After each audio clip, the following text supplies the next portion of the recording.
சர்வதேச உரிமைகள் கழகம் சார்பில் கலந்தாய்வு கூட்டம். மாநில துணை பொதுச் செயலாளர்கள் தலைமையிலான சேலம் மண்டல நிர்வாகிகள் கலந்தாய்வு கூட்டம் சேலம் அம்மாப்பேட்டை எஸ்கே மினி ஹாலில் நடைபெற்றது. இந்த கூட்டத்திற்கு மாநில துணைத் தலைவர் முருகன் தலைமை வகித்தார்.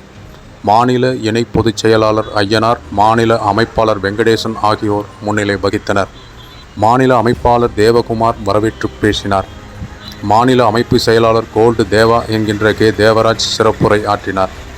இந்த கூட்டத்திற்கு சிறப்பு விருந்தினராக அமைப்புகளின் பெருந்தலைவர் மூதறிஞர் பேராசிரியர் டாக்டர் எஸ் சுரேஷ் கண்ணன், தலைவர் தினேஷ்குமார், பொதுச் செயலாளர் சிவஞானம், மாநில இணை பொது செயலாளர் அம்முலதா ஆகியோர் கலந்து கொண்டு பேசினார்கள்.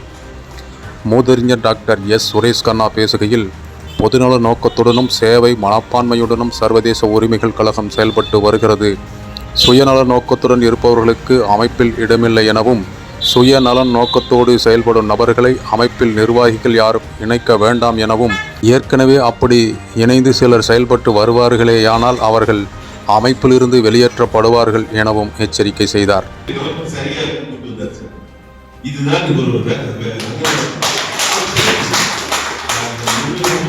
மேலும் இந்த கூட்டத்தில் மாநில துணை பொதுச் செயலாளர்கள் கணபதி, கிருஷ்ணகுமார், மணிவண்ணன், மாவட்ட தலைவர்கள் சித்துராஜ், கருணாகரன், சித்தேஸ்வரன், வீமராஜன், சுரேஷ், சண்முக சுந்தரம், தமிழரசன், அர்ஜுனன் மற்றும் சேலம் மண்டல vice chairman SK Parthiban, executive director Govindaraj, Namakkal மண்டல வைஸ் சேர்மன் விக்னேஸ்வரன் ஆகியோர் கலந்து கொண்டு சிறப்புரையாற்றினார்கள்.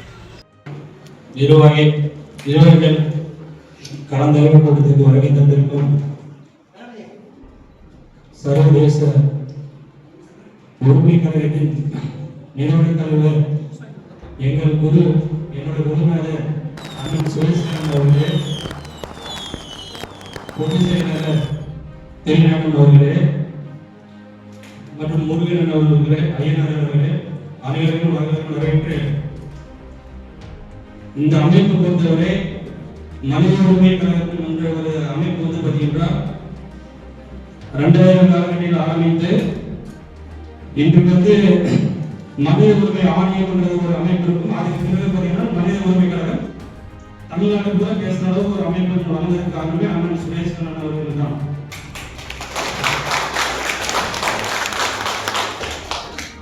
எத்தனையோ பேர் அமைப்பை வளர்த்தார்கள்.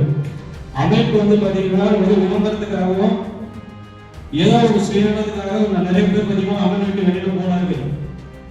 ஆனால் ஒருவருக்குமே சாதிக்கவில்லை. ஆனால் இன்னைக்கு 25 வருடமாக ஒரு கட்சியை நடத்துவதே பெரிய விஷயம். ஆனால் எந்த ஒரு பலன் இல்லாமல் ஒரு அமைப்பு நடத்துவதா எவ்வளவு விஷயம் நீங்க நினைத்துப்பாங்க.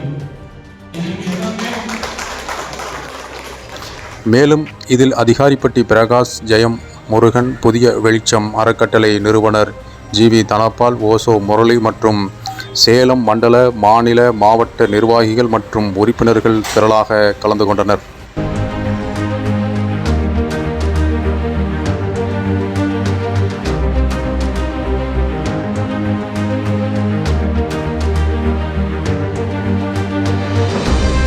செய்திகளை உடனுக்குடன் தெரிந்து கொள்ள மக்கள் அரசு யூடியூப் சேனலை சப்ஸ்கிரைப் செய்யுங்கள். நன்றி, வணக்கம்.